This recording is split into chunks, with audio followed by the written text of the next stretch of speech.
Bonjour à tous, j'espère que vous allez bien. Donc aujourd'hui, nouvelle vidéo mensuelle du bilan de mon PEA en ce début juin. On fera comme d'habitude un grand tour complet de mon portefeuille de chez Bourse Direct. Je vous montrerai toutes mes actions en toute transparence et essayer de trouver des zones clés pour ma part me renforcer. On fera un point aussi rapide sur le CAC 40, voir comment l'indice s'est comporté cette semaine, essayer de trouver des zones clés pour la semaine prochaine et les rendez-vous importants à ne pas louper au niveau de la macroéconomie. Après, on passera aussi sur le suivi de mes trades court terme comme chaque week-end. On verra mes petits tableaux, que ce soit mes tableaux à dividendes pour ce mois de mai avec pas mal de versements de dividendes pour mon portefeuille PEA long terme. Et on verra aussi le récap de mes trades, même si pour ce mois de mai, j'ai clôturé aucun trade. Pour le moment, ça se passe plutôt bien. Donc je laisse courir tranquillement. On verra à la suite, mais je vous montrerai quand même tout ça, comme d'habitude, en toute transparence. Et on finira par quelques actions qui techniquement me semblent intéressantes à surveiller de près. Donc n'hésitez pas à vous abonner à la chaîne, à partager la vidéo, à me lâcher un maximum de likes, ça me ferait très plaisir. Si vous avez des questions, des remarques, ou si vous voulez un avis sur une société en particulier, mettez-moi tout ça en commentaire, je serai ravi d'échanger avec vous. Je vous rappelle mon Twitter où je fais le suivi de mes analyses techniques, de mes trades court terme, etc. Le lien est dans la description. Pour suivre mon PEA long terme à dividende summoning, le lien est aussi dans la description. Allez, on passe au sommaire. Donc on commencera comme d'habitude par faire un point sur le CAC 40, voir les zones clés techniques à surveiller pour la semaine prochaine, que ce soit des supports, des résistances, on le regardera aussi en hebdomadaire. On fera un point aussi rapide sur la macro de cette semaine, les rendez-vous aussi importants pour la semaine prochaine à suivre. Ensuite, on passera sur mon portefeuille PEA de chez Bourse Direct. En toute transparence, je vous montrerai tout mon portefeuille, mes actions dites entre guillemets long terme, mes actions court terme. Et je switcherai sur TradingView pour vous montrer les zones techniques que j'attends pour chacune d'entre elles. Après, on passera sur mon tableau à dividendes pour faire un récap de cette année 2024, voir où est-ce que j'en suis, avec pas mal de versements qui ont eu lieu au mois de mai. Après, on passera sur le suivi de mes trades court terme, comme tous les week-ends, pour voir aussi où j'en suis, voir l'évolution de chacun de ces trades, avec un petit nouveau cette semaine, Airbus. Donc on verra ce que ça va donner dans les jours à venir et je vous dirai pourquoi j'ai ouvert quelques positions d'Airbus. Et en même temps, je vous montrerai mes petits tableaux avec les sommes, etc. du mois de mars, avril, mai qui sont pour le moment pas clôturés parce que je laisse courir. Mes positions sont plutôt pas mal. Donc je laisse tranquille parce que j'ai pas non plus de... Je trouve qu'il n'y a pas non plus de grand affolement sur le marché. Donc je laisse courir les gains. Et on finira sur trois actions qui techniquement me semblent intéressantes à surveiller de près. Exclusive Networks, Séché Environnement, je vous ai déjà parlé le week-end dernier. Cette semaine, ça s'est plutôt pas mal déroulé pour ces deux actions. Et on verra aussi BIC qui est dans une phase ascendante plutôt pas mal.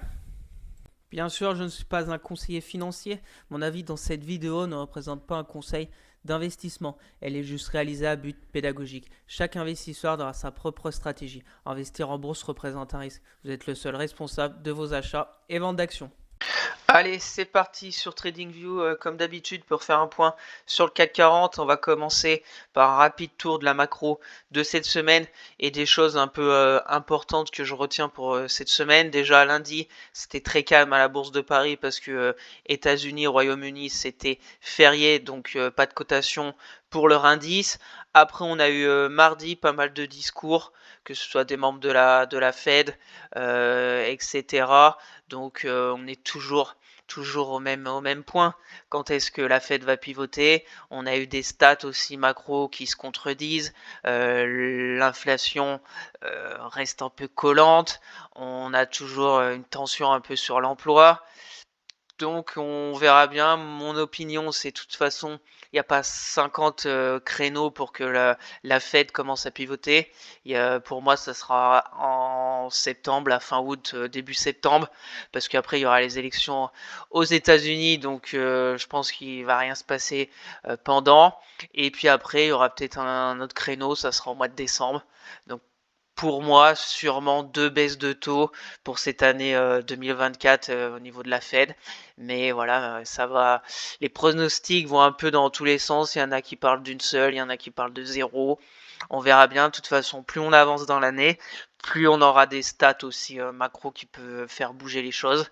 Et plus on arrive au bout du bout pour ma part au niveau de ces taux qui sont élevés depuis un moment. Après, on a eu jeudi, on a eu le taux de chômage dans la zone euro qui reste stable, 6,4%, c'était à 6,5%. Donc voilà, la zone euro, de toute façon, est pas du tout pareil économiquement que la zone États-Unis, parce que nous, bon, on n'a pas de croissance, on a une inflation plutôt faible, mais pas de croissance. La semaine prochaine, rendez-vous avec la BCE pour sûrement les premières baisses de taux. Et puis surtout le discours de Christine Lagarde, les perspectives, etc. à suivre pour la semaine prochaine. Mais déjà cette semaine, on a eu aussi le PIB des États-Unis qui est ressorti une deuxième estimation du T1 à 1,3%. Donc on voit quand même que ça commence vraiment à ralentir aux États-Unis parce que précédemment c'était à 3,4, le consensus était à 1,6.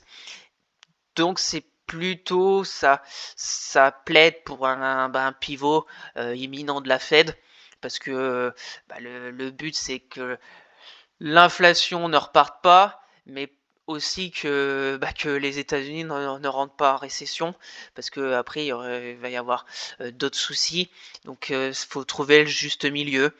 On verra bien ce qu'ont vont décider les banques centrales et surtout la Fed.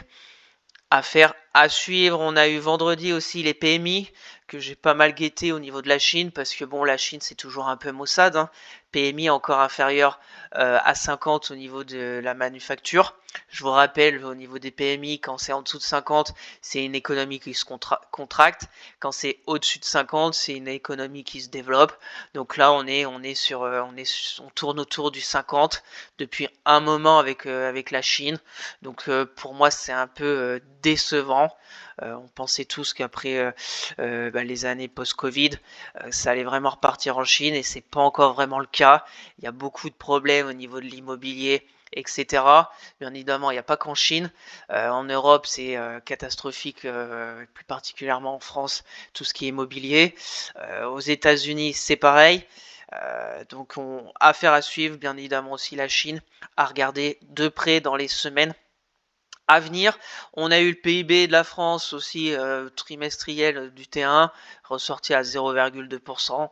Donc voilà, on n'est pas en récession, mais on est vraiment très très faiblard au niveau du PIB. On a eu quoi d'autre?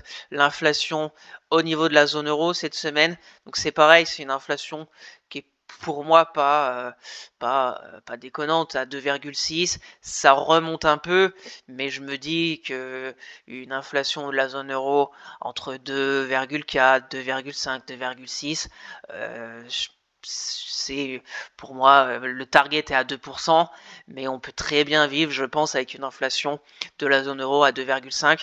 Le seul souci, c'est si on a des tensions géopolitiques, des choses un peu inattendues, ça peut très très très vite repartir fortement à la hausse. Et si les banques centrales ont commencé déjà à pivoter, à baisser leurs taux, etc., c'est presque impossible de remonter les taux.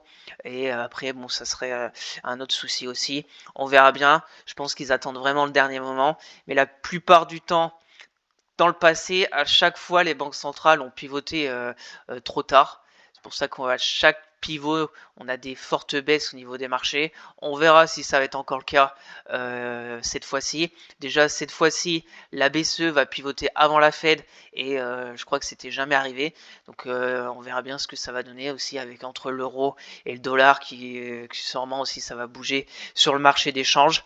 On verra tout ça dans les semaines à venir. Et puis voilà pour cette semaine. Les rendez-vous par contre importants pour la semaine prochaine. Il y a pas mal de choses. Déjà mardi, il y aura tout ce qui est PMI, que ce soit de la France, Allemagne, États-Unis, Europe. Donc à regarder aussi de près si on a des grosses surprises, ça pourrait faire bouger les marchés. Bien évidemment, mardi, grosse journée sur l'emploi aux États-Unis avec les nouvelles offres d'emploi pour le mois d'avril. qui est regardé de très près aussi par la Fed, tout ce qui concerne l'emploi aux États-Unis, parce que ça pèse énormément aussi sur l'inflation et sur l'économie du pays, bien évidemment. Mercredi, il y aura encore des PMI, le PMI composite de S&P Global pour tout ce qui est zone euro, attendu à 52,3. Donc ça devra encore s'améliorer, ça s'améliore vraiment petit à petit, très doucement au niveau de la zone euro, mais pour moi ça va un peu dans le bon sens, même si c'est très très très lent.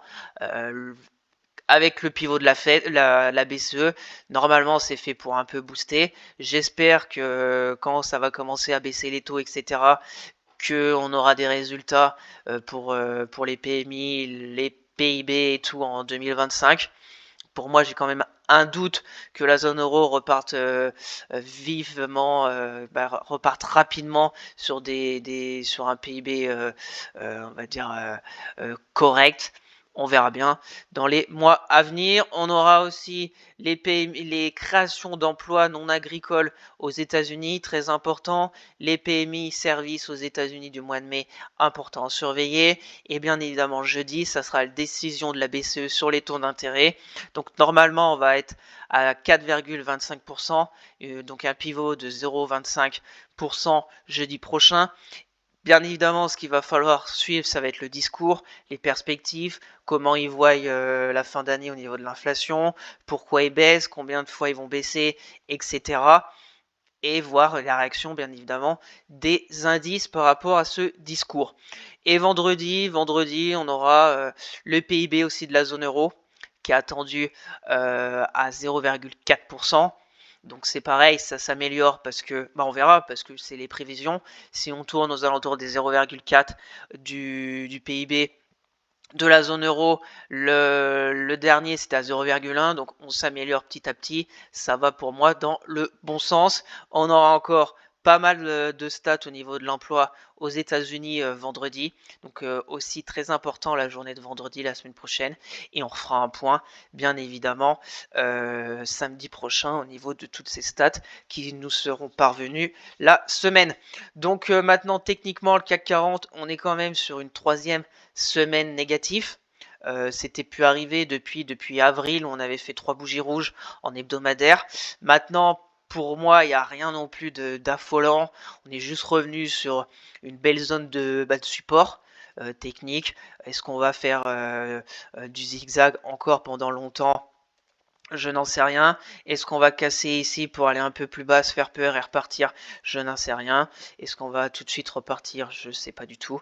Ce qui est sûr, c'est que pour moi, il n'y a rien de catastrophique sur cette semaine.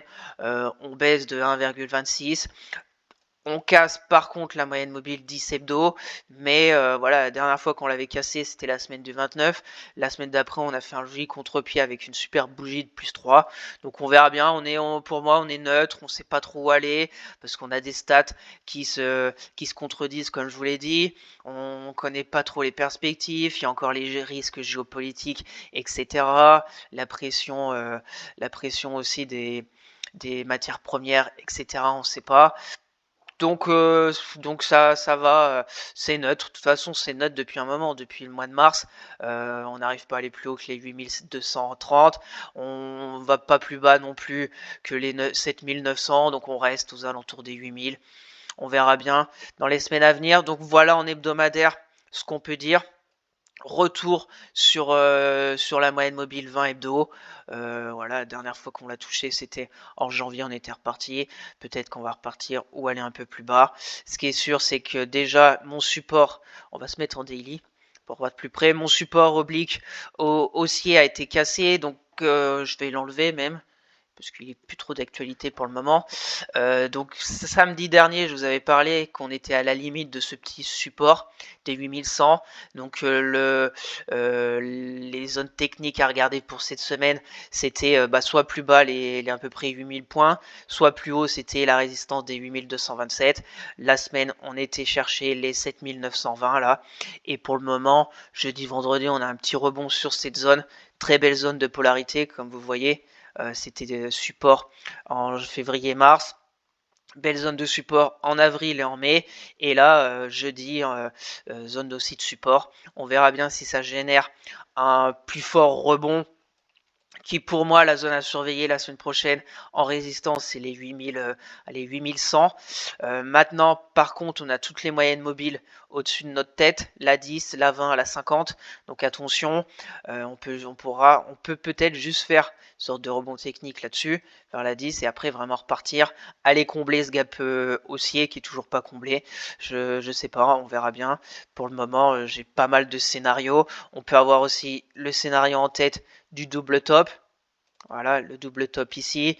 On regarde la distance et ça nous fait à peu près une ligne de coups à casser ici. Et ça nous fait un target si on réalise ce double top dans les semaines à venir ou jours à venir, je n'en sais rien. Une belle zone ici des 7600.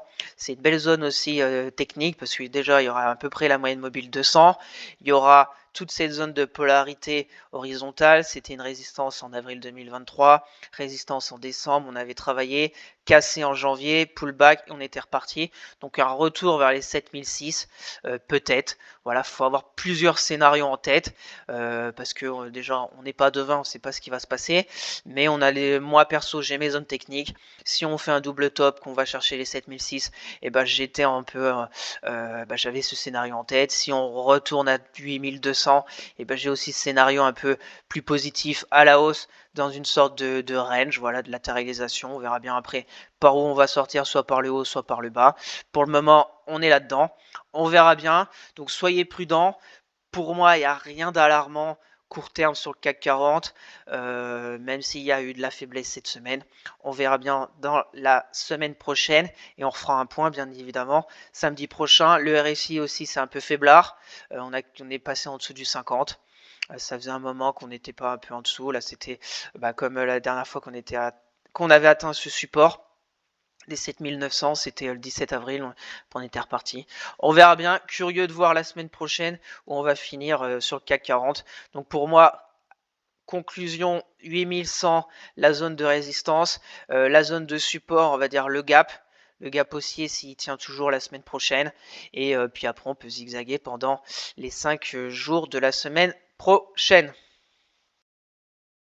Allez, c'est parti pour mon portefeuille PEA de chez Bourse Direct en toute transparence comme d'habitude. Donc on peut voir le portefeuille global fait environ 26 000 euros. J'ai énormément de cash de côté, plus de 5 000 euros. Pour le moment, ma plus-value latente est d'environ 1800 euros.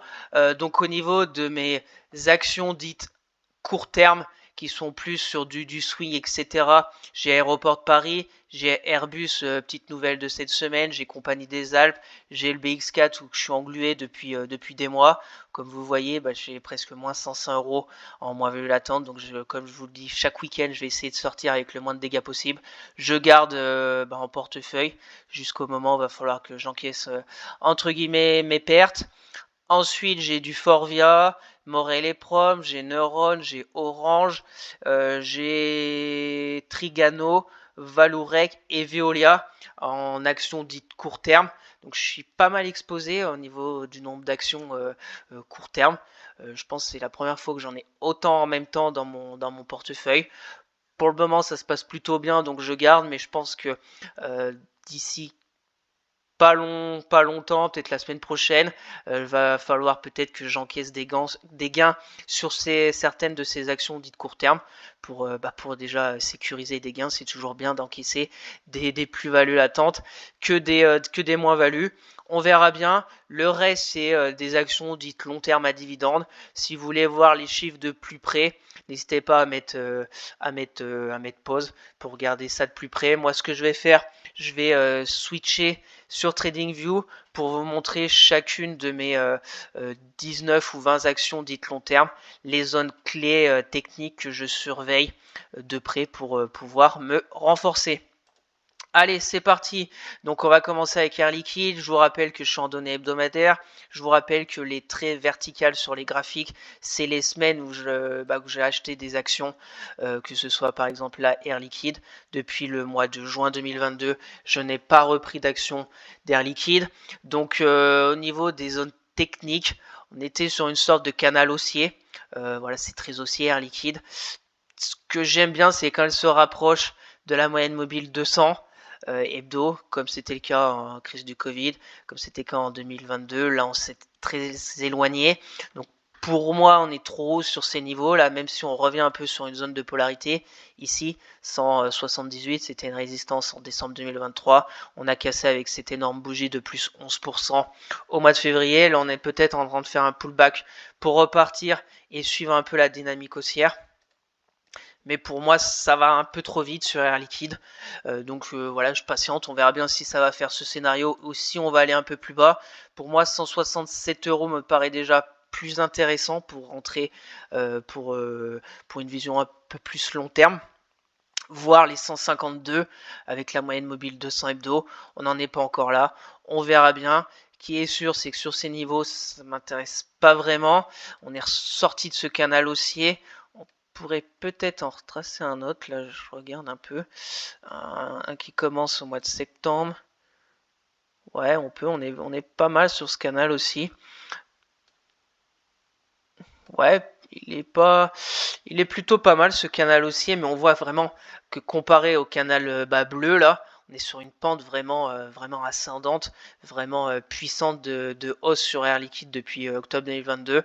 Donc on va voir si ça va s'arrêter ou pas. Donc je vais laisser ce petit canal et voir si ce support oblique vers les 177 va tenir dans les semaines à venir, ou sinon on va aller plus bas. Donc voilà, sur Air Liquide, je patiente tranquillement. Très belle action que ce soit fondamentalement et que j'aime beaucoup pour du très long terme pour ma part, je pense. Donc j'attends tranquillement pour ma zone, première zone vers les 170 €. Allez, on enchaîne avec Amundi. Donc Amundi, c'est pareil, depuis avril 2022, j'en ai pas repris. On voit qu'Amundi, si on dézoome, c'est très, voilà, c'est range. Quand on arrive vers les 76, on est un peu au bout de la hausse. Quand on est vers les 44 jusqu'à 50 €, et ben on est un peu sur les bas. Et là, on arrive progressivement vers le haut. Donc pour moi, je laisse tranquillement en fond de portefeuille. Après, j'ai un mixte entre bien évidemment des actions dites de croissance et des actions un peu à dividendes comme Amundi. Donc Amundi, fonds de portefeuille, d'avoir un peu de cash avec le dividende, c'est pas mal. Même si bien évidemment le dividende, c'est pas magique, c'est un détachement du cours de l'action. Donc ça revient entre guillemets au même si on va dire quand je choisis mes actions, je choisis pas par rapport au rendement sur dividende, je choisis par rapport aux fondamentaux. Si l'action verse des dividendes, bah tant mieux. Et puis après, ben, c'est comme ça. On verra bien la suite. Pour Amundi, on pourrait remonter un peu la zone. Par exemple, cette zone d'intérêt, on pourrait la remonter vers les 64 € parce que c'est une belle zone aussi de polarité. Mais pour du très long terme, 64 €, on est un peu au milieu entre les 80 et les 44. On verra bien. Ce qui est sûr, c'est que je laisse courir tranquillement dans mon portefeuille. Sur ces niveaux, il n'y a rien à faire. Sur Amundi, j'attends tranquillement une correction, peut-être vers les 64, qui serait une très belle zone de polarité, ou voire plus bas à 56 dans les mois à venir. Allez, on enchaîne avec OB. Donc OB, c'est pareil, on était dans une sorte de canal baissier qu'on est sorti au mois d'avril, la fin avril, donc c'était plutôt intéressant. J'avais deux zones d'intérêt que je n'ai pas touché. J'avais cette zone avec les 46,25 € qui était une très belle zone de polarité, donc qui était résistance. Et on voit très bien que cette semaine avec moins 3%, que la zone de résistance a joué son rôle de résistance et qu'on a une bougie négative cette semaine, rouge. Donc pour le moment, la résistance n'a pas été franchie, mais j'attends parce que pour moi, si vraiment on a fait l'impulsion, la stabilisation à plat, la deuxième impulsion, si on arrive à travailler un peu cette zone, je me dis d'en prendre du OB sur franchissement de cette grosse résistance, pourrait lancer vraiment un retour sur peut-être les plus hauts des 60 € dans les mois à venir. Donc affaire à suivre. Pareil, OB, je laisse tranquillement en portefeuille. On verra bien ce qui va se passer dans les semaines à venir. La zone toujours d'intérêt ici, si vraiment on a une bonne news ou j'en sais rien, quelque chose et qu'on casse vraiment les 46,25, pourquoi pas en prendre sur force pour OB, petite action un peu de la tech que j'aime bien aussi. On verra bien. L'autre zone, on peut peut-être peut-être un peu la déplacer cette zone, la mettre peut-être à 38 si on a vraiment un retour de la version risque sur les marchés, etc. et que ça corrige violemment dans les semaines, voire mois à venir. On aura les 38 euros. De toute façon, on aura aussi les 42 dans un premier temps comme support, qui était belle zone aussi de polarité, résistance, support, résistance, résistance. On a cassé, donc la polarité en support redeviendra vers les 42. On verra bien si elle revient dans les semaines à venir, si les 42 vont tenir ou pas. Mais pour ma part, je touche à rien sur OB et j'attends tranquillement la suite. On continue, AXA. Bon, AXA, c'est pareil, on est dans une sorte de canal haussier plutôt intéressant. On voit que depuis des semaines, ça peine à aller plus haut que les 35 euros. On part un peu à la baisse. Pour moi, ma zone, c'est toujours la même, vers les 30 euros. Très belle zone aussi de polarité pour AXA. C'est un retour février 2023 jusqu'à janvier 2024, donc presque un an où elle était en dessous des 30 qu'elle n'a pas réussi à franchir, et en janvier 2024 où elle a réussi. Donc un retour peut-être comme ça et comme ça permettra peut-être d'en reprendre pour mon PE à long terme. Bien évidemment, AXA c'est pareil, assurance, gros rendement sur dividende. Pour moi, c'est pas une valeur de croissance, mais force est de constater que depuis le crash du Covid, on est sur une belle montée, une belle hausse, très bien construite dans une sorte de canal, même si on est plutôt près du support oblique que de la résistance oblique haussière. Là, on voit quand on touche le bas, on n'arrive pas vraiment à aller en haut, donc un peu faible, mais pour AXA, c'est vraiment pas mal ce parcours post-Covid. Donc je laisse à 30 euros, affaire à suivre dans les semaines à venir. On continue, Capgemini. Donc Capgemini, elle a très fortement souffert cette semaine, moins 12. Je crois qu'il y a eu le détachement du dividende aussi dans cette semaine, donc 3,40 €. Après, on a eu une mauvaise news et on a eu, je crois, vendredi, une dégradation de je sais pas quel broker ou je sais pas quel institut, etc. Donc ça a vraiment dérouillé cette semaine sur Capgemini. On est revenu pour moi sur une zone peut-être intéressante. Après, c'est l'exemple parfait là. Quand je vous mets des zones, même moi quand je mets des zones, bien évidemment, j'attends de voir une réaction. Si la semaine prochaine, on a encore une bougie avec du moins 5% et la bougie qui finit ici, bien évidemment, je ne vais pas acheter aveuglément lundi dès que ça va ouvrir à Capgemini parce qu'on est sur une zone dite intéressante. Parce qu'elle est intéressante, pourquoi? Parce qu'on est sur une zone de polarité. On voit très bien résistance, résistance. On avait travaillé en décembre. Pullback, on était parti sur des records vers les 230 et là on est de retour. Donc est-ce que ça va réveiller des acheteurs qui ont entre guillemets envie de reprendre du Capgemini ou qui pensent pour l'avenir à une action de Capgemini à 190 €, c'est peu cher et qu'il y a énormément de potentiel? Je n'en sais rien. Pour moi, ma zone est ici. Si on a une réaction vraiment intéressante, va falloir voir si ça vaut le coup ou pas. Si par contre on continue de baisser, on met une zone un peu plus basse, 159 €. Même si on revient à 159, ça serait négatif parce qu'on repasserait en dessous de cette moyenne mobile 200 hebdo quand même, qui est plutôt positive sur Capgemini, parce que à part le crash du Covid, quand on dézoome en hebdo, depuis 2019, qu'on a fait quelques semaines en dessous, on voit que c'est très haussier. Pour moi, de toute façon, la hausse post-Covid, c'était exagéré. On a rattrapé ça dans ce canal, donc on est reparti. On peut très bien encore un peu zigzaguer durant des mois sur Capgemini. Pour moi, c'est une belle entreprise aussi française, fondamentalement dans le secteur de la tech. Donc je laisse tranquille, et on verra bien dans les semaines à venir s'il y a encore du grabuge ou si au moins on a une stabilisation. De toute façon, quand on a une bougie hebdo de moins 12%, il faut attendre vraiment une baisse de la volatilité, des sortes de stabilisation à plat durant 2-3 semaines dans un petit range pour voir après quelle direction va prendre l'action. Donc voilà sur Capgemini, pour conclure, on est sur une zone technique de polarité. À voir si la semaine prochaine il y a quelque chose d'intéressant, mais surtout attendre peut-être 2-3 semaines si on reste un peu vers les 185 ou si ça continue de chuter et on ira peut-être à 170 voire 160 dans les semaines à venir. On continue avec Danone. Donc Danone, c'est toujours la même chose, sorte de canal baissier qui est pour le moment très bien respecté. Pente, on va dire pente douce dans la baisse. Ça vivote, ça depuis des semaines. Pour moi, la zone aussi là des 57,50 €, c'est une zone de polarité. Mais voilà, on était venu au mois d'avril. J'en avais pas repris pour autant du Danone parce que c'est pareil, Danone, c'est un bon dividende. Pour moi, ça peut être une action. De toute façon, c'est de la consommation courante. Ça peut, s'il y a entre guillemets du grabuge à venir sur les indices, peut-être que Danone peut sortir un peu la tête de l'eau pour des flux qui veulent un peu sur des actions entre guillemets dites sûres de consommation courante.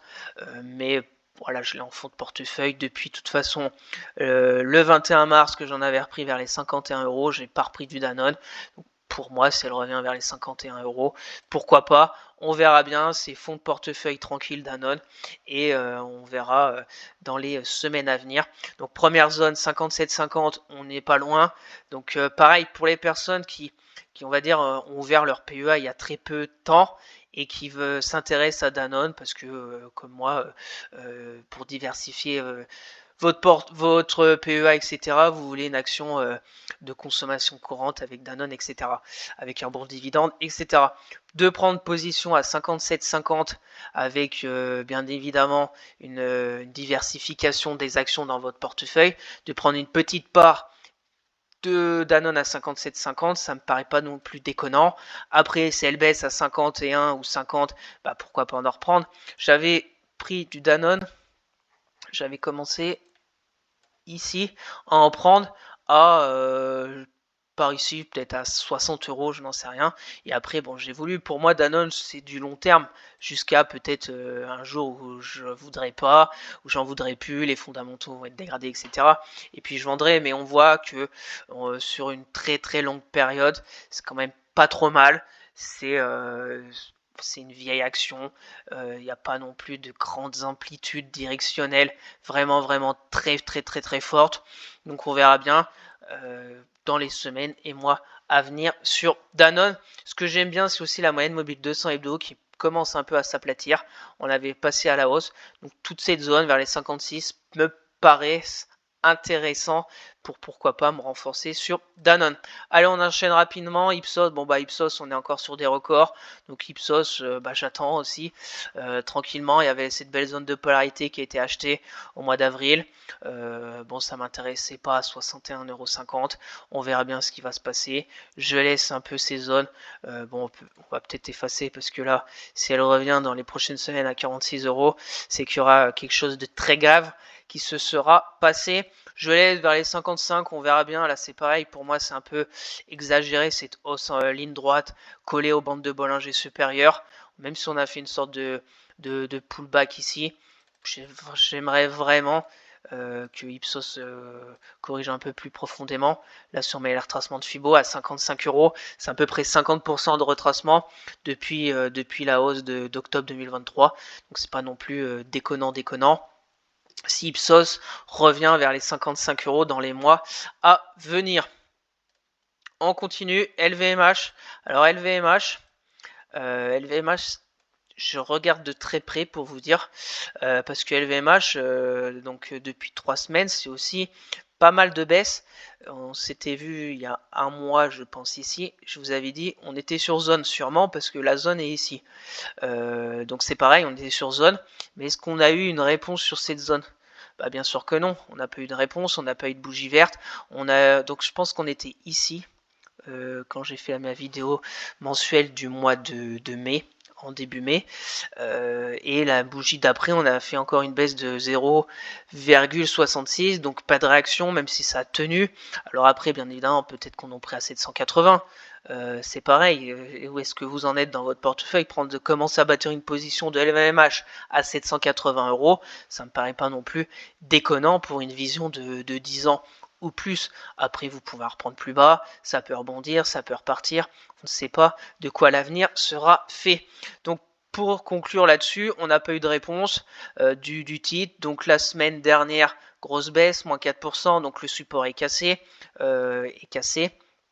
Et on est sur une autre zone ici qui me paraît intéressante, c'est la zone des 100, voilà 100, ici toute cette zone des 140 € environ, et là on est limite, donc là c'est pareil, à voir si on a une réaction sur cette zone intéressante. Après, pour moi la vision déjà de l'indice en général, c'est on va avoir sûrement un été maussade sur l'indice.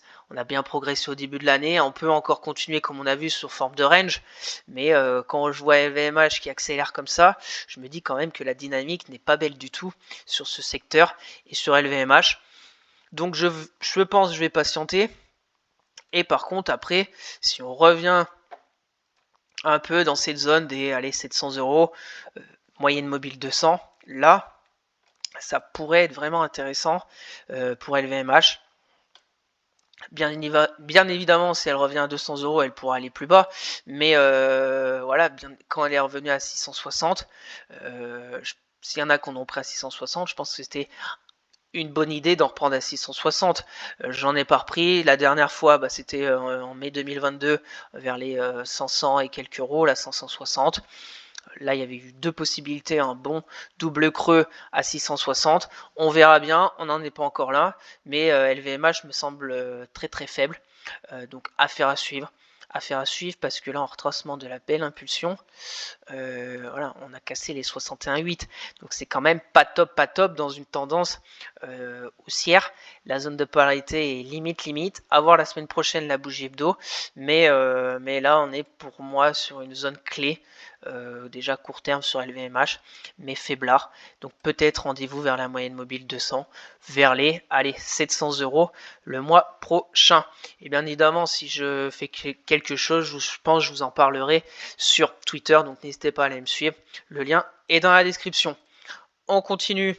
Michelin, Michelin, ça se porte plutôt très bien. On arrive tranquillement sur une zone de résistance des 39 €. Donc pour moi, c'est pas une zone qui m'intéresse ici à 37 € de la payer. Plutôt 32,70 €. Continuer un peu comme ça. Et puis repartir, et puis revenir dans cette zone pour repartir. Pourquoi pas, la dynamique de toute façon est haussière depuis novembre. Là on voit très bien, on est en haut, au-dessus de la moyenne mobile 20. Il n'y a rien à dire, ça se porte bien. Pour moi, attendre les 33 € pour pourquoi pas me renforcer sur Michelin, qui est aussi sur une belle tendance haussière de long terme. Depuis 2009, j'ai une sorte de point de passage ici. On est plutôt vers le haut, donc je patiente tranquillement sur Michelin.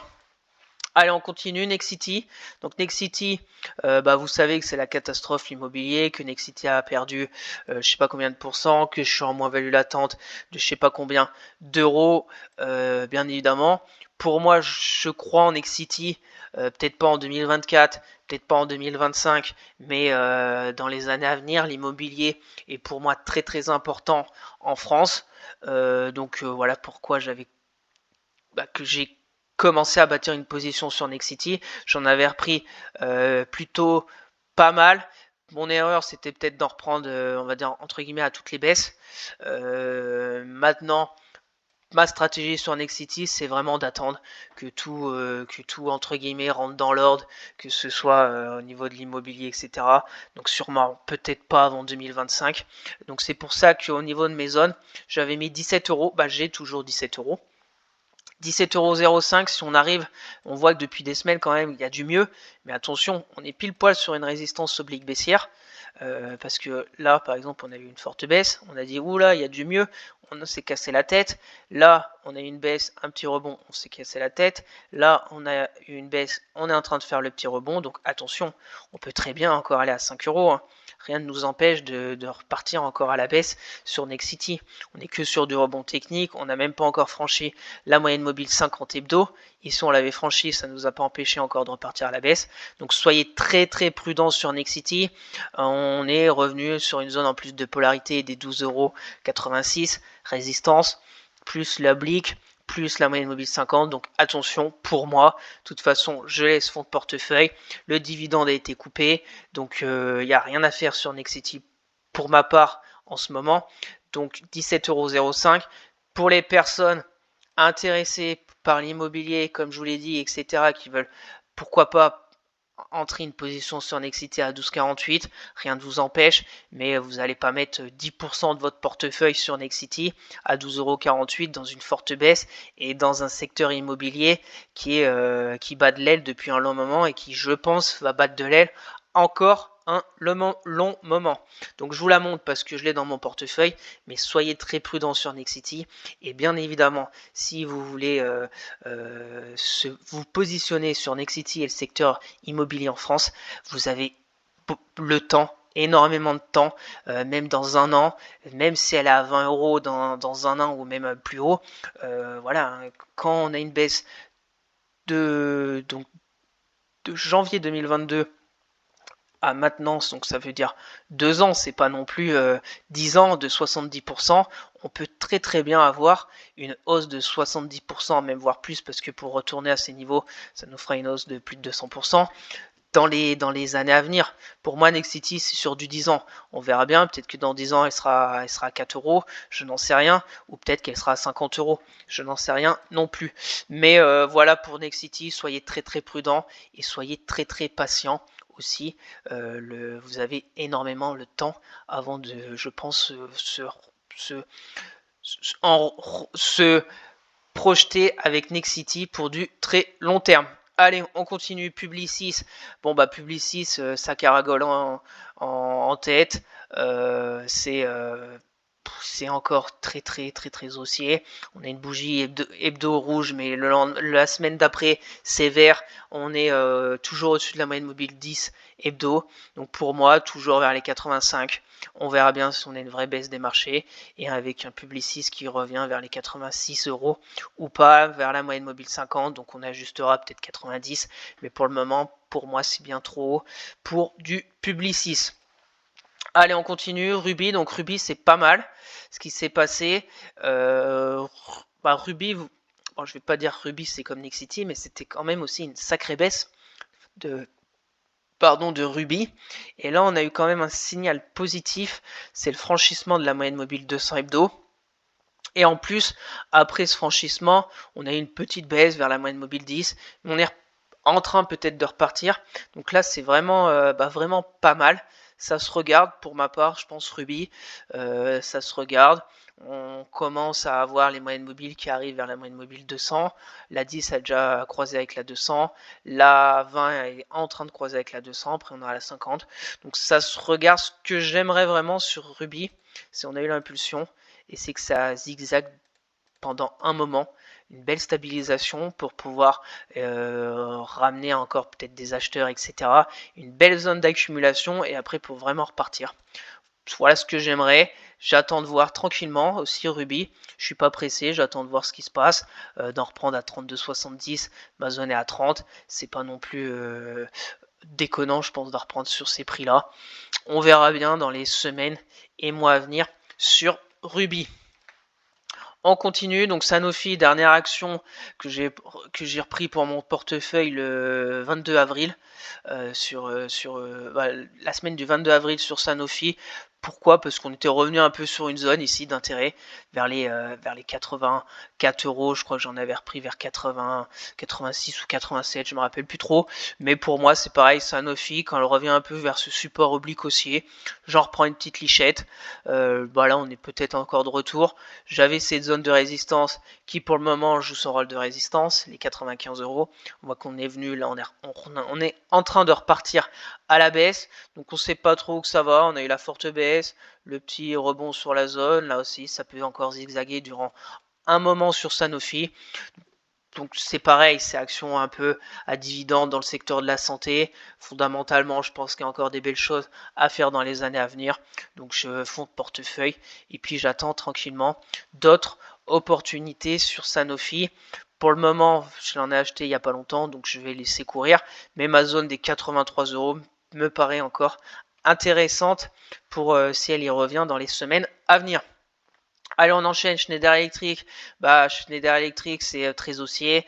Ça colle la bande de Bollinger supérieure. On était revenu vers la moyenne mobile 10 hebdo. On est très haut. Pour moi, Schneider, 182, c'est un très bon prix. Mais bon, on s'en éloigne fortement. On peut peut-être, si on revient dans cette zone, On verra bien dans les semaines à venir. Ça pourrait peut-être réfléchir vers les 200, allez 200, 210 euros, 205 en retracement là.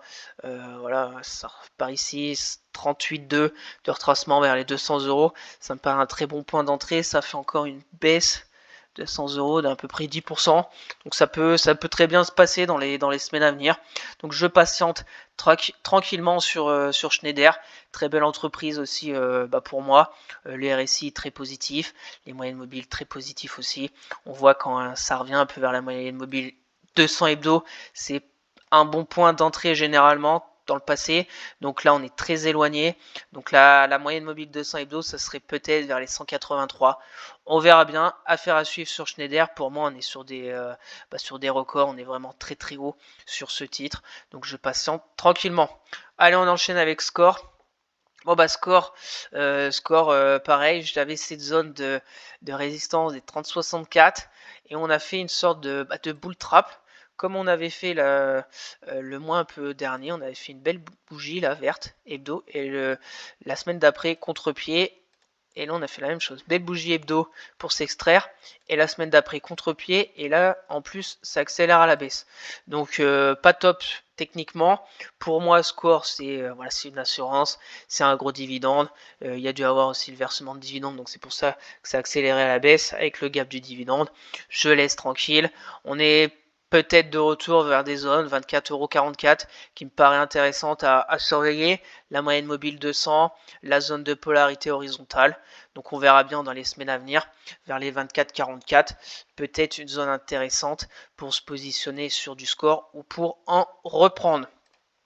On continue, Steph. Donc Steph, très belle entreprise aussi, je trouve, pour fondamentalement, etc., dans le domaine des transports logistiques et des camions frigorifiques, etc. 112 me paraît très intéressante. On est revenu faire un pullback sur les 123. Donc belle zone de polarité comme d'habitude. On a fait ça. Alors est-ce qu'on va aller rattaquer la résistance des 138 ou pas? On verra bien. Est-ce qu'on va casser les 123 pour aller un peu plus bas? On verra bien aussi. Mais pour moi, on est un peu trop haut. C'est pareil, Steph, quand on s'éloigne un peu de cette moyenne mobile 200 hebdo, on y revient assez souvent. Donc on verra bien, 115 € me paraît intéressant. Bon, j'ai plein de supports obliques haussiers très long terme, mais qui passent sur des prix qui sont très éloignés du prix actuel. Donc affaire à suivre sur Steph, fonds de portefeuille, et on attend tranquillement. Allez, on enchaîne avec Thales. Bon Thales, on va attendre aussi. On sait très bien le secteur de l'armement est très recherché par les temps qui courent. On casse des résistances, on va toujours un étage plus haut. On avait cette belle zone d'accumulation, ça a cassé. Là, pareil, on a accumulé durant 4 semaines, ça a cassé. Alors, est-ce qu'on va faire ça et repasser? Est-ce qu'on va faire ça et revenir un peu vers peut-être ce support oblique? Je n'en sais rien. Pour le moment, je paye pas Thales sur ces prix-là. J'attends tranquillement. On peut peut-être regarder vers les 150 €. Ça me paraît un point très intéressant si elle y revient dans les semaines ou mois à venir. Pour Thales, qui est très forte en ce moment, on voit aussi la moyenne mobile 50 qui peut être intéressante sur Thales. Bon, bien évidemment, on a toujours un gap haussier béant énorme. C'était quand il y a eu l'invasion de l'Ukraine par la Russie. Est-ce qu'un jour il va être comblé ou pas? Je n'en sais rien. Mais pas du jour, pas dans la semaine prochaine, ça c'est sûr. Allez, on enchaîne sur Total Energy. Bon Total Energy toujours dans cette sorte de canal haussier. Ça peine depuis quelques semaines. On voit la résistance des 70 pour le moment toujours d'actualité. Ça va peut-être revenir sur la zone de polarité des 64. On verra bien. On a fait la hausse, l'accumulation, la hausse. Est-ce qu'on va faire le pullback, une sorte d'accumulation entre les 64 et 70 pour après repartir, ou est-ce qu'on va casser pour aller chercher une zone qui me paraît intéressante? C'est toute la zone un peu vers les 60 €. C'est un peu le bas du support oblique. C'est un peu une belle zone aussi ici de polarité que c'est qui était résistance, support, etc. Donc affaire à suivre sur Total Energy dans les semaines à venir. Et la zone pour moi des 60 €. On va enlever ces zones là parce que bon, comme je vous en parle tous les mois avec Total Energy, pour moi c'est pour du très très très long terme. On va mettre zone par zone et voir si elle revient ou pas dans cette zone. Et on va finir avec Vinci. Donc Vinci, on est revenu sur une zone qui me paraissaient intéressantes les 110 euros, mais j'attends plus sur Vinci, j'attends plus bas quand même. J'attends peut-être les 100 euros, on verra bien. Pour moi, Vinci, c'est pareil, c'est un peu la même chose. On a eu la hausse, un peu la stabilisation, un peu en tendance baissière. Là, on a eu la deuxième hausse, et là, on est en train de faire une sorte peut-être de stabilisation un peu en baisse. Est-ce que ça va repartir? Est-ce que ça va casser? Je n'en sais rien, mais je paye pas Vinci sur ces niveaux des 114 euros. Donc ma zone des 110 a répondu présente au final, parce qu'il y a eu retour retour des cours sur la polarité, et pour le moment c'est reparti à la hausse. Voilà. Mais j'attends plus bas pour du très long terme, soit peut-être aller les 105, voilà, moyenne mobile 200 hebdo, je n'en sais rien, on verra bien dans les semaines et mois à venir sur Vinci, qui est pour moi aussi fondamentalement très solide, et pour de nombreuses années dans mon portefeuille PEA. Donc voilà ce tour d'horizon de toutes ces actions dites long terme de mon portefeuille de chez Bourse Direct. Pour le moment, j'attends tranquillement, parce que comme je vous l'ai dit, je pense que l'indice CAC 40 a fait une très belle progression ce début d'année, qu'il va sûrement y avoir peut-être une correction ou une baisse, une stabilisation, et peut-être sur certaines actions des trous d'air. Donc il va falloir peut-être surveiller ça de près. Et comme chaque mois, je vous fais le gros bilan avec mes zones d'intérêt. On se retrouvera début juillet pour voir où on sera chacune de ces. Donc on va passer maintenant très rapidement sur mon petit tableau à dividendes pour cette année 2024, avec pas mal de dividendes au mois de mai. Air Liquide 16 euros, B avec 9,10 euros, AXA environ 24 euros. J'ai eu du Danone avec presque 17 euros, Michelin 16,20 euros, Sanofi 37,60 euros, Schneider 10,50 euros, Score 41,40 euros, Steph 15,30 euros, Thales 5,20 euros. Donc je vous ai mis à droite le rendement par rapport à mon PRU pour chacune de ces actions, et le total pour cette année 2024. Je suis à 225 euros de dividendes. Donc bien évidemment, c'est pas énorme, que c'est pas magique. Je vous rappelle, le dividende, c'est un détachement du cours, mais voilà, ça fait toujours plaisir de recevoir un peu de cash pour ces actions, qui bien évidemment pour moi, c'est pas un critère premier de choisir une action par rapport à son rendement sur dividende sa somme de dividendes, etc. Mais j'aime bien tenir ce petit tableau à jour pour voir sur une année combien je touche de dividendes par rapport à mes actions dites long terme. Allez, c'est parti pour le suivi de mes trades court terme. On va essayer de faire assez rapide, parce que je vous en parle tous les week-ends. Et puis cette vidéo mensuelle est assez longue, parce que je vous fais un très gros point sur mon portefeuille PEA long terme à dividendes de chez Bourse Direct. Donc au niveau de ces actions court terme, on va essayer de faire rapidement. Le BX4, donc rien à signaler de particulier. Il y a eu une baisse sur le CAC, donc on va dire que le BX4 repart un peu à la hausse. Techniquement, on a un croisement de la M10 avec la M20. Donc est-ce que ça va continuer? On a franchi les 0,73. Donc affaire à suivre. S'il y a des personnes qui veulent shorter le CAC, attention, mais c'est tout à fait possible que le CAC continue de baisser et que le BX4 continue de monter. On verra bien. Moi, vous savez que je suis englouti dedans depuis des mois. On verra bien comment je vais me sortir sur ce trade qui a été très très mal pris de ma part durant ces derniers mois. Allez, on enchaîne avec Neuron. Neuron, rien à signaler de particulier, toujours dans le canal haussier, en train de zigzaguer un peu entre les 46,70 et les 47,60, soit à peu près 1 euro. Là, on voit que ça augmente, mais c'est pas folichon, mais c'est positif. On reste au-dessus de la moyenne mobile 10. On va arriver sur les 47,50 euros, les plus hauts historiques. Quand même, Neuron, c'est une très belle entreprise aussi, très haussier, trade qui a été enclenché le 16 février, donc on est pas mal sur Neuron. Je laisse tranquille, il n'y a pas encore vraiment d'affolement. Je laisse tranquille sur Neuron. Affaire à suivre dans les jours à venir. Pareil pour les personnes intéressées, on arrive sur une grosse résistance. Donc attendez, peut-être 46,70, c'est une très belle zone ici de polarité, les 46,70. La moyenne mobile 20 peut peut-être se jouer pour après aller chercher sur des nouveaux records sur le titre. On continue, Forvia. Bon, bah, Forvia, on s'était fait très peur la semaine dernière, parce que la semaine dernière, ça avait eu beaucoup de dégagement, que des bougies rouges. Là, ça se stabilise. Donc, bien évidemment, peut-être que la baisse n'est pas finie. On va peut-être faire ça, ça, et repartir. Je n'en sais rien, mais il y a du mieux sur Forvia. On a un peu tenu, on a tenu ce support oblique haussier. On va peut-être enlever parce que bon, on a tenu, on est en train de peut-être de faire ça, je n'en sais rien. On a tenu la moyenne mobile aussi 50, qui pour moi c'est intéressante sur Forvia. Donc affaire à suivre. Je garde aussi pour le moment tranquillement en portefeuille, mais je surveille parce que ça peut aller très vite sur le titre. Donc attention, pareil pour les personnes intéressées, on est sur une zone un peu de prix travaillé vers les 15 euros. Un coup on passe en dessous, un coup on passe au-dessus. Donc affaire à suivre.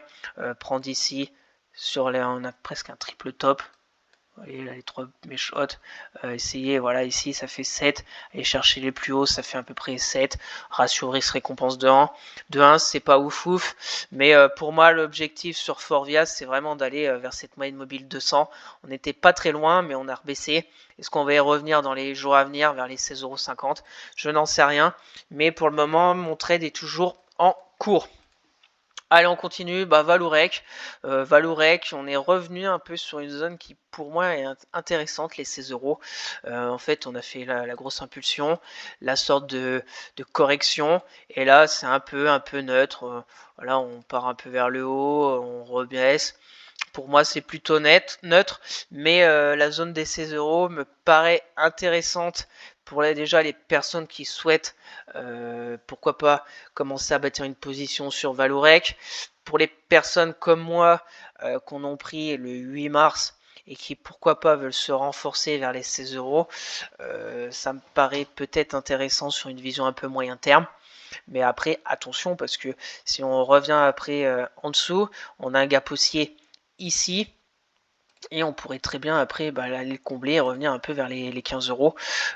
Donc on verra bien ce qui va se passer. Les moyennes mobiles, on est toujours avec la moyenne mobile 10 qui est au-dessus de la 20, mais les cours sont en dessous, donc faiblesse un peu court terme. On verra bien la semaine prochaine ce qui va se passer sur Valourec. On peut peut-être, on peut tracer. On va tracer ça, peut-être une sorte de triangle. Ouais, plutôt intéressant cette résistance oblique baissière. On voit pas mal de points de contact. Là, le support. Donc ça va être intéressant. Je vais suivre ça. Est-ce qu'on va casser par le haut, casser par le bas? Ça va être intéressant de suivre dans les jours et semaines à venir sur Valourec. On continue, Aéroport de Paris. Très très belle journée de vendredi, très belle journée de jeudi.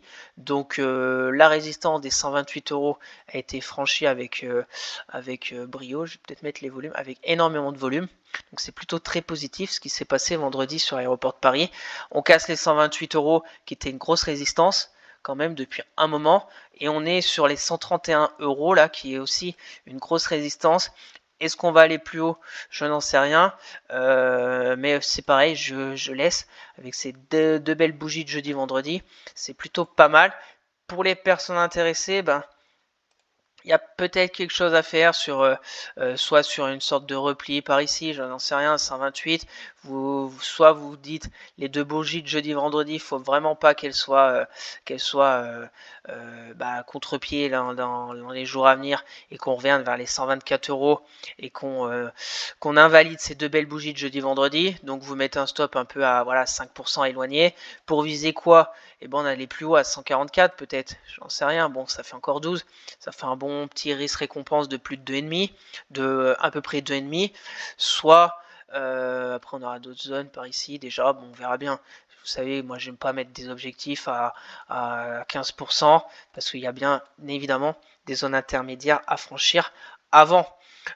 Soit vous êtes plutôt stop très court et vous vous dites la bougie de vendredi, il faut pas qu'elle soit invalidée dans les jours à venir, soit un stop à 2 euros, à 2%, Et vous visez pareil, peut-être 138, voire un peu plus, mais bon, on verra jour après jour. Pour ma part, je suis dedans, j'ai pas envie de renforcer Aéroport de Paris, je laisse plutôt courir, surtout qu'il va y avoir le détachement du dividende le 10 juin de 3,82 €, donc attention avec le gap du dividende, on verra bien ce qui va se passer, mais c'est très positif, les deux bougies de jeudi et vendredi sur le titre.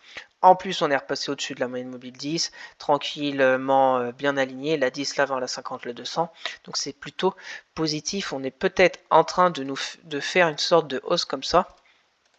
Et là, ça serait positif, quelque chose comme ça. Bon, j'ai tracé un peu à la va-vite. Tac. Voilà, quelque chose peut-être comme ça, j'en sais rien, ou peut-être un retour par ici, on verra bien. Mais ça se profile plutôt pas mal sur Aéroport de Paris pour les jours et semaines à venir. On verra bien ce que le marché décidera. Orange, bon bah Orange ça vivote depuis, depuis des semaines. On a sauvé un peu les 10,37 €, on est de retour. Là on est pile poil sur mon PRU, donc je laisse aussi tranquillement Orange. On verra bien le dividende de la semaine prochaine qui va nous faire un gap baissier. On verra bien si après le détachement du dividende ça va clôturer ou si ça va revenir sur le titre. Affaire à suivre, je laisse tranquillement Orange qui est pas très volatile, donc je laisse mes positions sur Orange. On continue, Morel et Prom, bah c'est pas mal, Morel et Prom. Pour moi, c'est vraiment aller chercher les 7 € qui me font réfléchir d'encaisser cette bonne plus-value sur Morel et Prom. Pour le moment, le scénario n'est bien évidemment pas invalidé. On a refranchi la résistance des 6,50 €. On a fait une sorte de pullback sur la moyenne mobile 20. On va peut-être repartir avec les 7 €. Affaire à suivre. Pareil, Morel et Prom, je pense qu'on arrive vraiment peut-être à la fin de cette belle hausse qui a commencé en mars. Après, c'est pas dit qu'on aille un pas plus haut, mais peut-être qu'on aura une plus forte consolidation quand on sera à 7 €, peut-être qu'on reviendra à 6,40, je n'en sais rien. On ira peut-être combler ce gap baissier, je n'en sais rien. Peut-être ça va être la semaine prochaine qu'on va aller à 6,20 €, mais je garde tranquillement, je surveille de près, mais je garde tranquillement mes positions sur Morel et Prom. On continue, bon, Trigano, c'est un trade qui est pas pour moi raté parce que Trigano, entre guillemets, c'est pas comme Forvia qui, bon, fondamentalement, Forvia c'est pas top, on est sur une tendance baissière, etc. Alors que Trigano, déjà techniquement, si on se met en hebdo, on est plutôt sur une tendance haussière, pardon, intéressante et fondamentalement que je trouve aussi intéressante. Pardon. Donc c'est pour ça que je laisse plus le trade vivre, etc. On est revenu un peu sur une zone de support oblique, la moyenne mobile 200 journalière. J'ai une position ok avec une moins-value de à peu près 10%. Après, bon, je suis pas exposé à 100% à Trigano comme vous avez vu, donc je laisse tranquillement vivre. On verra bien. Après, peut-être possibilité, si vraiment on a une belle zone d'atterrissage, etc. Sur Trigano et qu'on voit un retour des acheteurs, pourquoi pas reprendre des actions Trigano, faire baisser un peu mon PRU, et puis après qu'elle reparte vraiment à la hausse.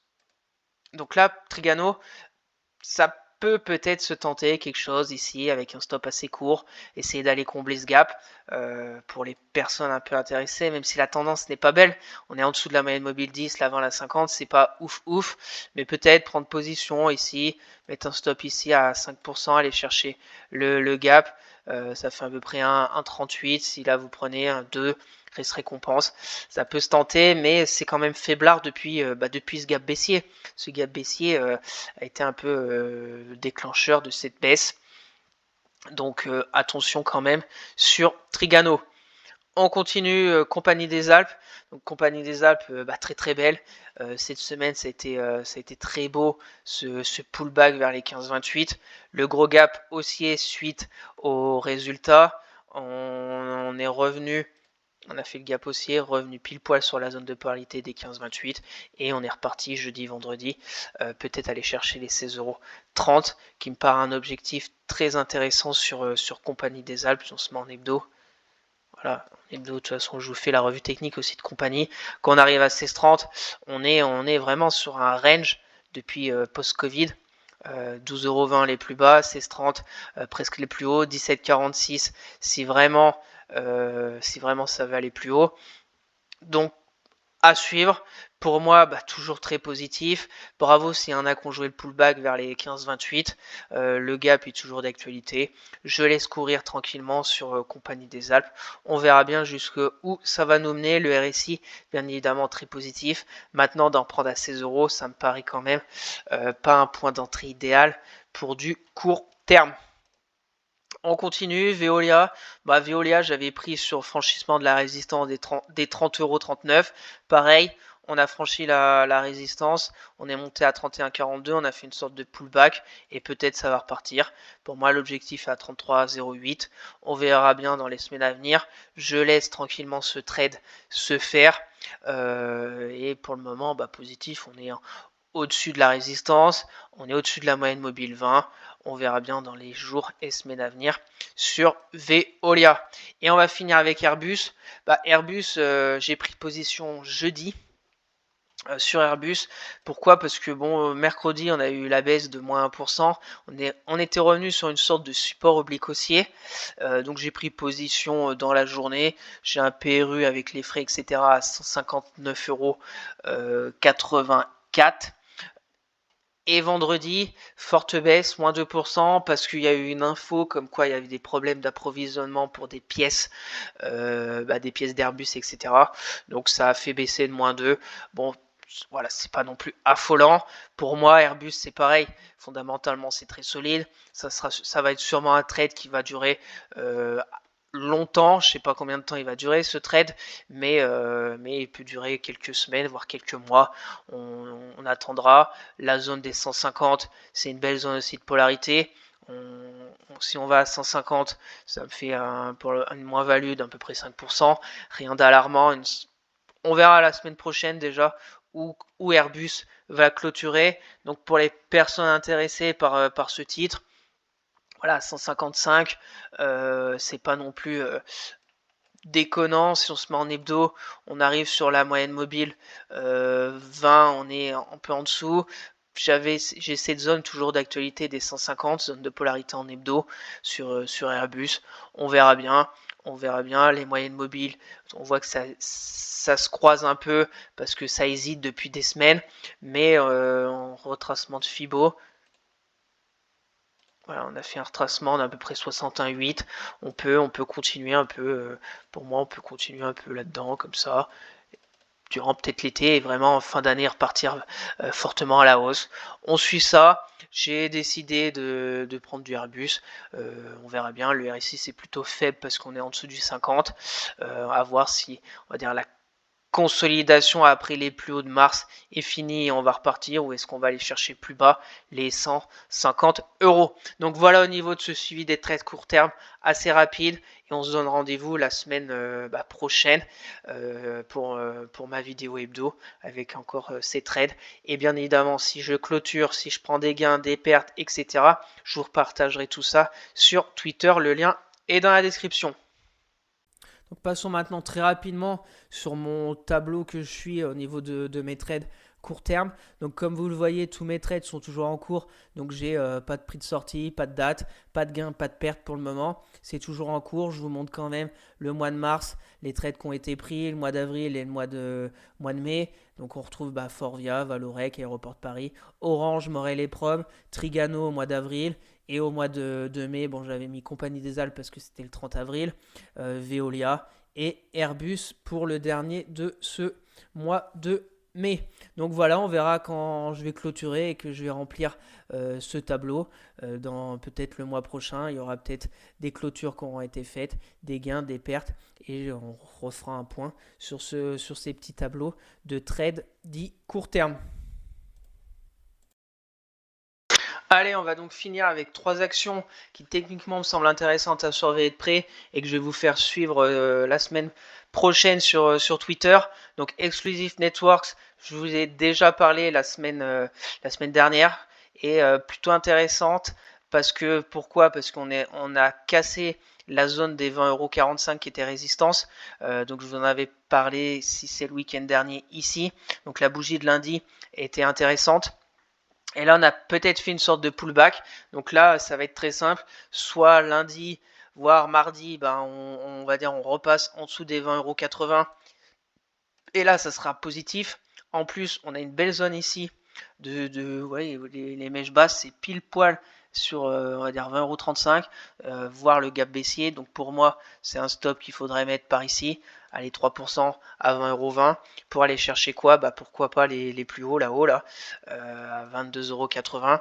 Donc ça fait un beau petit ratio risque-récompense de plus de 3. Et là, c'est imminent. La décision se fera lundi ou mardi, donc c'est pour ça que je vous la montre. Pour les personnes qui sont intéressées, je ne sais pas si je vais prendre ce trade parce que comme vous avez vu, j'en ai pas mal. J'ai pas mal de positions, mais Exclusive Network techniquement est très belle. On verra bien. En plus de ça, on peut aussi tracer une sorte de voilà, petite résistance, petit canal, mais ça, ouais, pourquoi pas, on pourrait se mettre en 4 heures. Ah, c'est très beau techniquement, la hausse, la consolidation, la hausse, la consolidation, voilà. Est-ce que ça va continuer comme ça? Je n'en sais rien. On verra bien déjà lundi. Et bien évidemment, si je tente quelque chose, je vous partagerai sur Twitter. Et à suivre pour vous, si vous voulez tenter Exclusive Networks, parce que là, on est vraiment pile poil sur la zone de polarité, la moyenne mobile 10, etc. Affaire à suivre lundi. Et curieux de voir, c'est pour ça que je vous la montre et que je vais vous la partager sur Twitter, comment ça va se dérouler la semaine prochaine pour Exclusive Networks. On continue avec séché environnement. Séché environnement, c'est pareil. Ça zigzag et ça bataille depuis qu'on a fait la baisse. Et là, voilà, ça bataille. Hop, on sait pas trop où ça va aller. On est sur une zone entre guillemets plutôt long terme avec cette zone un peu de support oblique haussier qui me paraît intéressant sur séché environnement. Les 102 € que je vous ai marqué. On voit la moyenne mobile 50, on voit surtout la zone de support oblique haussier qui passe vers cette zone des 102 € et on est sur zone, c'est pareil, on est sur zone, on est peut-être en train de croiser la M10, la M20, on a une belle bougie vendredi, donc à voir, lundi c'est pareil, sur séché, on a une zone, bon ici on a la zone, mais prendre position à 105, un stop à peu près à voilà, 5%, si on se met ici les mèches, j'en sais rien comment est votre rapport au risque. Allez, 105,5 à peu près, 5% de risque pour aller chercher là-haut les 115, soit un risque récompense de 2. Je pense que c'est tout à fait recevable comme stratégie, voire les 120 qui est une grosse résistance. On verra bien. Pour le moment, il y a du mieux, on va dire, dans la baisse. Attention, parce que on peut faire ça. Et après, attention à la moyenne mobile 50. On voit la moyenne mobile ici 50 qui nous avait joué résistance dynamique. Donc revenir par là et repartir, je n'en sais rien. On verra bien. Le dividende, il y a encore le temps, c'est le 8 juillet. Mais curieux de voir aussi la suite sur Séché Environnement qui est pour moi aussi une société assez intéressante. N'hésitez pas à aller faire un tour sur ses fondamentaux et son métier pour ce genre d'entreprise qui est pas dans le CAC 40 et qui est peut-être méconnu pour certains.